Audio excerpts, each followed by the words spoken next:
ఈనాటి సబ్జెక్టు మనకు ఫస్ట్ నవంబర్ని మనం ఎందుకు డెడికేట్ చేస్తున్నాం అంటే భారతదేశంలో ఉండే 460 సంస్థానాలలో బ్రిటిష్ వాళ్ళు స్వాతంత్రం ఇచ్చే ముందు భారతదేశాన్ని రెండుగా విభజించి భారతదేశం పాకిస్తాన్గా విభజించి దాన్ని ఈ 460 సంస్థానాలకు ఒక ఆప్షన్ ఇచ్చింది. వాళ్ళు అవసరం అనుకుంటే భారతదేశంలో ఉండొచ్చు లేదా పాకిస్తాన్లో కలవచ్చు అనే ఆప్షన్ తోటి స్వాతంత్రం ఇవ్వటం జరిగింది. ఇది రాకముందుకే నాకు జ్ఞాపకం ఉన్న కాడికి జూన్ 6, 1947 నాడే జూన్ 11 6 నాడు నైజాం నవాబు భారతదేశంలో ఉండే అన్ని సంస్థానాల కంటే అనేక విశిష్టతలు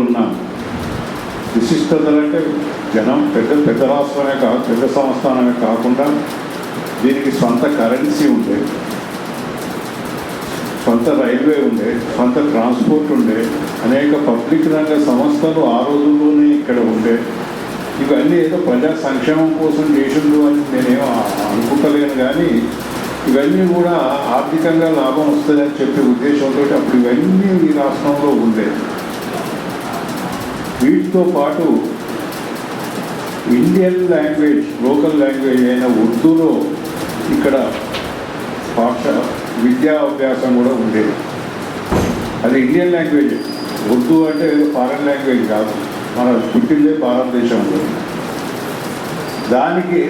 ఆ భాషలో ఇక్కడ యూనివర్సిటీస్ ఉండేవి. అట్లా అసలు హైదరాబాద్ సంస్థానంలో అప్పుడు 16 జిల్లాలు ఉండేవి. అలా 5 జిల్లాలేమో మరాఠీ మాట్లాడే ప్రజలు ఎక్కువ ఉండేవాళ్ళు, 3 జిల్లాలేమో కన్నడ మాట్లాడే వాళ్ళు ఉండేవి, మిగతా 8 జిల్లాలలో తెలుగు మాట్లాడే వాళ్ళు ఉండేవి. ఈ తెలుగు మాట్లాడే వాళ్ళను తెలంగాణ ప్రాంతం అందరూ, మరాఠీ మాట్లాడే వాళ్ళను మరాఠ్వాడా అని అందరూ, ఆ 3 జిల్లాలు ఉన్న కర్ణాటక ప్రాంతాన్ని కన్నడ ప్రాంతం అని చెప్పి అప్పుడు వ్యవహరించేవారు. ఇలా విచిత్రమైన పరిస్థితి ఏంటంటే కన్నడీలకు కానీ మహారాష్ట్రియన్స్ కానీ వాళ్ళ భాషలలో విద్యాభ్యాసం ఉండేది.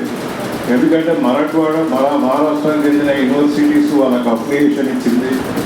అనేక స్కూళ్ళల్లో మరాఠీ ప్లస్ మిగతా భాషలు కూడా ఉండేది. మరాఠీ మీడియం స్కూల్స్ ఉండేవి, కన్నడ మాట్లాడే స్కూల్స్ ఉండేవి.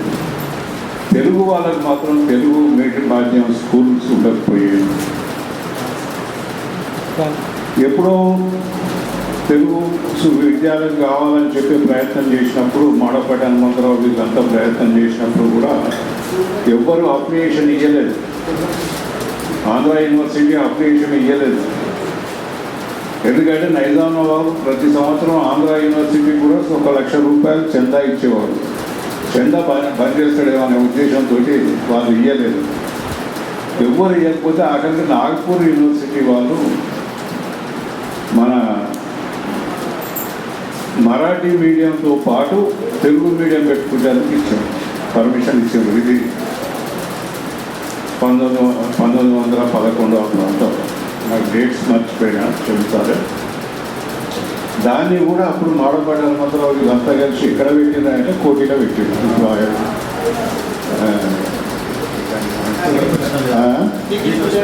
అదేమో లైబ్రరీ నారాయణగూడ స్కూల్ ఏదైతే ఉందో, మాడపాటి హనుమంతరావు స్కూల్ ఎప్పుడైతే వెళ్తానో అక్కడ పెట్టింది. అక్కడ అది కూడా ఏంటంటే అది నైజాం జ్యూరిడిక్షన్ కాదు, అది ఇంగ్లీష్ రెసిడెంట్ ఉండేది. ఇప్పుడు కోటి ఉమెన్స్ కాలేజ్ ఏదైతుందో అలా ఇంగ్లీష్ రెసిడెంట్ ఉండేది, ఆయన జ్యూరిడిక్షన్ అది. అక్కడ పరిపాలన అంటే అక్కడ మొత్తం వ్యవస్థ ఏంటంటే ఇంగ్లీష్ వాళ్ళదే నడిచేది, నైజాంకి అక్కడ నడవకపోయేది. అంటే సొంత సంస్థానాలు ఉన్న కాడ ఏ పద్ధతి అయితే ఉండేమో ఇక్కడ అదే ఉంటే అక్కడ పెట్టారు. 3 సంవత్సరాలు మరాఠీ మీడియం పెట్టినాక పిల్లలు ఎవరు పడిపోతే అది తీసేసి ఒక తెలుగు స్కూల్ మాత్రమే పెట్టారు. ఆ విధంగా 1946 వరకు ఉస్మానియా యూనివర్సిటీ ఎక్కడ తెలుగు మీడియం స్కూల్స్కు అవకాశం ఇవ్వలేదు, గుర్తింపు ఇవ్వలేదు. 46లో అనుకుంటే మొట్టమొదటిసారి వరంగల్ చంద్రకాంతయ్య కాలేజీకి మాత్రమే తెలుగు మీడియం స్కూల్ ఇచ్చినట్టు నాకు జ్ఞాపకం. తెలుగు మీడియంలో స్కూల్ విద్యాభ్యాసం పెట్టుకుంటాను. ఇదంతా నేను ఎందుకు చెప్పుకుంటూ వస్తున్నా అంటే తెలంగాణ ప్రాంతంలో ప్రజలకు చట్టాల గురించి కానీ ఏమి తెలియదు. ముఖ్యంగా ఇక్కడ చట్టసభలు ఉన్నా ఇక్కడ అసెంబ్లీ ఉండే, ఇక్కడ కూడా అసెంబ్లీ ఉన్నది, మద్రాసు అసెంబ్లీ ఉండే, ఇక్కడ అసెంబ్లీ ఉండే. కానీ ఇక్కడ అసెంబ్లీలో 24 మంది మెంబర్లు ఉంటే అలా 16 మంది పైన గవర్నమెంటే నామినేట్ చేసేది, అంటే నైజామే నామినేట్ చేసేది. కొద్దిగా ఎక్కడైనా అంకెలు తప్పు ఉండొచ్చు, ఆ విధంగా ఎక్కువ మందిని చేసేది. ఒక 4 మాత్రం ఈ రుసుందారులు అంటే అప్పుడు ఉన్న జాగీర్దారులకు వీళ్ళకు వాళ్ళకందరికీ ఓటకు ఉంటే వాళ్ళు ఎన్నుకున్నలో 4, హైకోర్టు అడ్వకేట్స్ ఎన్నుకుంటూలో 2 మాత్రమే ఎలక్టెడ్ మెంబర్స్ ఉండేది. మిగతా వాళ్ళందరినీ నైజామే నామినేట్ చేసేది. ఈ అసెంబ్లీలో ఏమున్నా గుజారిష్లే, అంటే రిక్వెస్ట్లు మాత్రమే ఉండేది, కానీ క్వశ్చన్ చేసే అవకాశం వీళ్ళకి ఎవరికి లేదు. ఆ విధంగా ఉన్న పరిస్థితులు ఏంటంటే ఇక్కడ ప్రజలకు చట్టం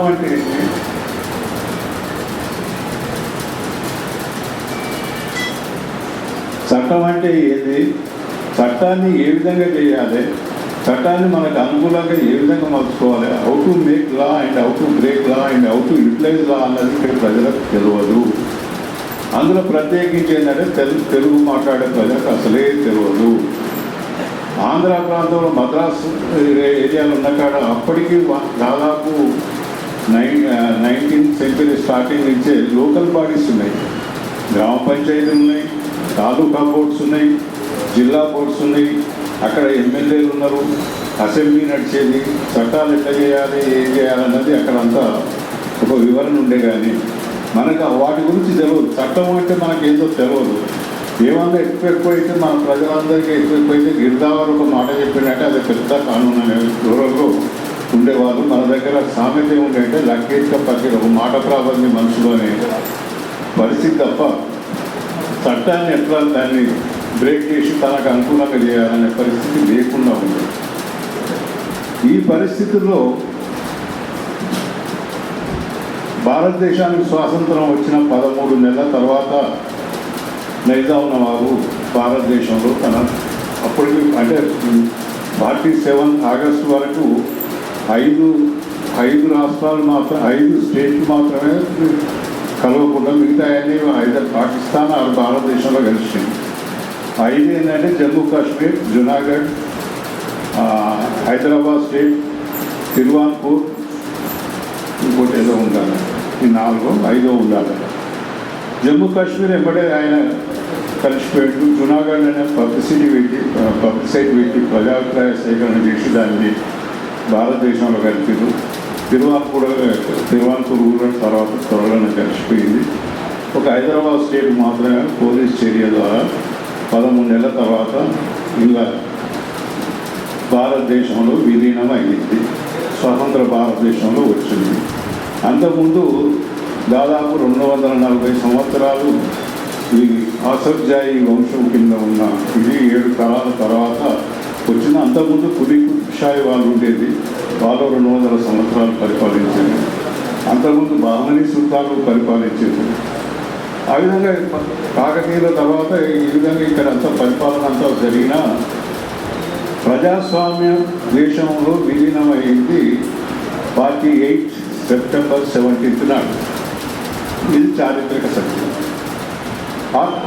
ఆ బ్యాక్గ్రౌండ్లో ఇక్కడ అయిన తర్వాత ఇక్కడ అడ్మినిస్ట్రేటివ్గా వచ్చిన కరియప్ప గారు, ఈయన వెల్లోడి గవర్నమెంట్ వస్తుంది. వెల్లోడి గవర్నమెంట్ రాగానే వెల్లోడి గవర్నమెంట్ ఏం చేస్తారంటే ఇక్కడ ప్రజలందరికీ ఉర్దూ తప్ప ఇంగ్లీష్లో డ్రాఫ్టింగ్ చేయడం రాదు, ఇంగ్లీష్లో వీళ్ళకు డ్రాఫ్టింగ్ చేయడం రాదు, నోట్స్ పుటప్ చేసుకుని వీళ్ళకి రాదు వీళ్ళకు. అందుకోసం అని చెప్పి దాదాపు 16,000 మందిని కమిలియన్స్ తీసుకొచ్చి మన దగ్గర డంప్ చేసింది. అదే ఇప్పుడు మల్కాజిగిరి ప్రాంతంలో ఉన్న వాళ్ళంతా అప్పుడు వచ్చినారు. అప్పటికి అంటే అంతకుముందు నిజాం కాలంలో కూడా నిజాం తన ప్రాబల్యాన్ని పెంచుకుంటేందుకు బయట నుంచి ముస్లింలను తీసుకొచ్చి ఇక్కడ చేస్తుంటేనే అక్కడ 1939-38 ఆ ప్రాంతంలోనే ఇక్కడ ఉద్యోగం జరిగి ముల్కీ రూట్స్ అనేటివి వచ్చినాయి. అంటే ఇక్కడ కనీసం 4 సంవత్సరాలు 12 సంవత్సరాలు ఉన్నాగా లేదు నివాసం ఉంటే తప్ప they are not eligible for the government job or anything అన్నది ఒకటి వచ్చింది. ముల్కీ రూట్స్ అనేవి అంతకుముందే వచ్చినాక వీళ్ళు రాగానే అప్పుడు కూడా ఇక్కడ ప్రజలంతా వెజిటేషన్ చాలా పెద్ద ఆందోళన చేసినప్పుడే 1950 ఆ ప్రాంతంలోనే జరిగినప్పుడే ఇడ్లీ సాంబార్ గో బ్యాక్ అనే దానికి ఆ నినాదానికి పేరు. ఆ తర్వాత భాషా ప్రయుక్త రాష్ట్రాల పేరు మీద కమిటీ వేసినాక కమిటీ వాళ్ళు ఆయన పదులలి కమిషన్ అధ్యక్షతన జస్టిస్ పదులలి కమిషన్ కుర్జు ఇంకొక అతను ఎవరు ఉండాలి వాంచు వీళ్ళంతా కలిసి 3 men కమిటీ వేస్తే వాళ్ళు పరిశీలన చేసి ఇక్కడి ప్రజలకు ఏంటంటే చట్టం అంటే అర్థం కాదు, వీళ్ళని కనుక వాళ్ళ దాంట్లో కలిపితే న్యాచురల్గా సహజంగా వీళ్ళకి అన్యాయం జరుగుతుంది, దీన్ని సపరేట్గానే ఉంచాలి. ఏది 8 జిల్లాలు తెలంగాణకు సంబంధించిన 8 జిల్లాలు అంటే నల్లగొండ అప్పుడున్నాయి, నా జ్ఞాపకం ఉన్న కాబట్టి నల్లగొండ, మహబూబ్ నగర్, మెదక్, ఆదిలాబాద్, నిజామాబాద్, కరీంనగర్, వరంగల్, ఆదిలాబాద్